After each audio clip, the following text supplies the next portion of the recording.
In this video, we're going to try to figure out what the missing number is in this addition problem. So here we have 162, and you have to figure out the blank number to make it equal to 600. So what's the easiest way to do this? The best way to do this is to subtract. So if you take 600 and you subtract 162, you'll be able to find the missing number in the gray box. So how do you do 0 minus 2? So if you remember, we have to borrow.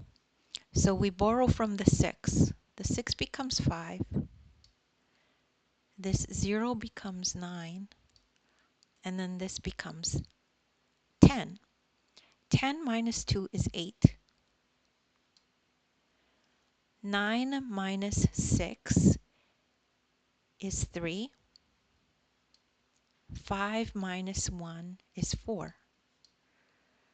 So let's see if our math is right. So let's add it up. 162 plus 438. Let's add that and see what we get. 8 plus 2 is 10. We carry the 1. 6 plus 3 plus 1 is 10. So we carry the 1 again. 4 plus 1 plus 1 is 6. So that's the right answer. We were able to come up with the right answer of 438. So we could put that in here. Squeeze it in. 438. And that's the easiest way to do that problem. And it just takes a bit of practice, and then you'll become good at doing addition and subtraction this way.